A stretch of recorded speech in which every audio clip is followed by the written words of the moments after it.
أعظم وما أجمل هذا اليوم الكريم، يوم عيد الأضحى المبارك.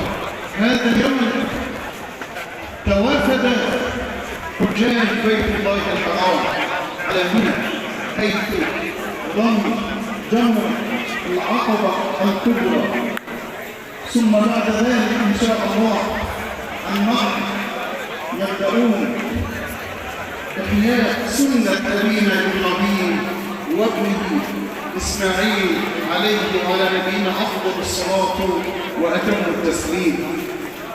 إنا أعطيناك الكوثر فصل لربك وانحر إن شانئك هو الأبتر.